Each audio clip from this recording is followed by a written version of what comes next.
সন্ত্রাসী কখনো কোন দল কালকে আমার ভাইদের উপর যারা হামলা করেছে তাদেরকে দ্রুত গ্রেফতার করে আইনের আওতায় আনা হোক। যদি তাদেরকে গ্রেফতার করতে ব্যর্থ হয় তাহলে সাধারণ ছাত্র জনতা সারা বাংলাদেশে আন্দোলন গড়ে তুলবে। এ পর্যায়ে বক্তব্য নাই, জুলাই আগস্ট গুলি নয়। গতকাল কুয়েটের উপর নির্মম সন্ত্রাসী হামলার প্রতিবাদে আজকের বিক্ষোভ পরবর্তী মিছিল পরবর্তী বিক্ষোভ অনুষ্ঠানে একটি বার্তা জানান দিতে চাই।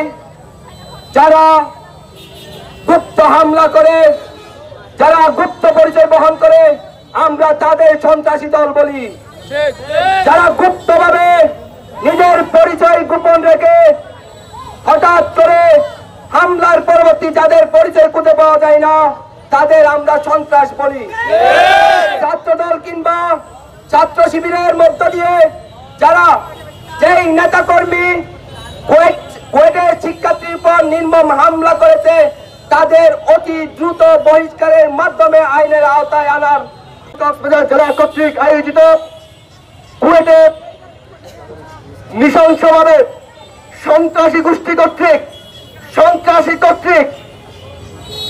সাধারণ শিক্ষার্থীদের উপর হামলার প্রতিবাদে আজকের বিক্ষোভ মিছিল পরবর্তী সমাবেশে সবাইকে শুভেচ্ছা জানাচ্ছি। প্রিয় উপস্থিতি, আমরা সকলে অবগত আছি জুলাই আগস্টে ছাত্র জনতার রক্তস্নাত গণঅভ্যুত্থানের মাধ্যমে আমরা আমাদের বাংলাদেশকে আওয়ামী লীগ ছাত্রলীগের হাত থেকে দ্বিতীয়বারের মতো আরেকবার স্বাধীন করেছে।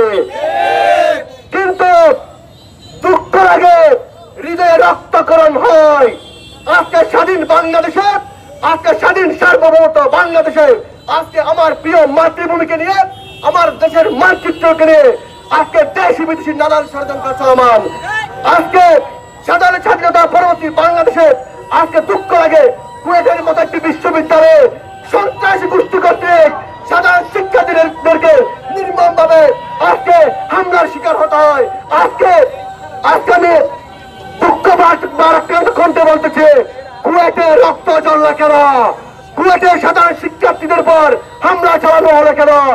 যে সমাজ, যে সংগঠন, যে গোষ্ঠী আজকে কুয়েটের সাধারণ শিক্ষার্থীদের রক্ত জড়িয়েছে, আজকে যারা স্বাধীন বাংলাদেশে নব্য প্রতিষ্ঠার চেষ্টা করতেছে, আজকে স্বাধীন সার্বভৌম বাংলাদেশে যারা ছাত্রলীগের মতো আচরণ সৃষ্টি করেছে, আমরা তাদের বিরুদ্ধে আরেকটি বিপ্লব ঘোষণা করছি। আমরা তাদেরকে দেখে নেওয়ার হুঁশিয়ারি দিচ্ছি। আমার স্বাধীন বাংলায়, আমার সোনার বাংলায়, সেটা যে দল হোক, যে সংগঠন হোক, যে দলের সন্ত্রাসী হোক, তাদের ঠাঁই নাই, তাদের ঠাঁই নাই।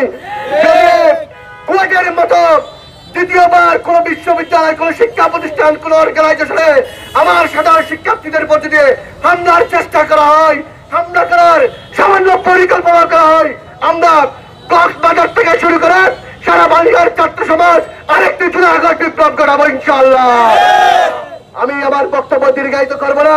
আজকে দূর দূরান্ত থেকে যারা উপস্থিত হয়েছেন আমি সকলকে ধন্যবাদ জানাচ্ছি এবং সাথে সাথে আমরা কুয়েট প্রশাসন থেকে শুরু করে স্বরাষ্ট্র মন্ত্রণালয়ে আমরা আহ্বান জানাচ্ছি, যারা এই ন্যাক্কারজনক হামলার সাথে জড়িত তাদের সকলের ফুটেজ আছে অলরেডি, বিভিন্ন সোশ্যাল মিডিয়ায় ফুটেজ হাতে এসেছে, তাদেরকে আইডেন্টিফাই করে দ্রুত আইনানুগ ব্যবস্থা গ্রহণ করত, তাদের ছাত্রত্ব বাতিলের দাবি জানিয়ে আজকের সংক্ষিপ্ত সমাবেশ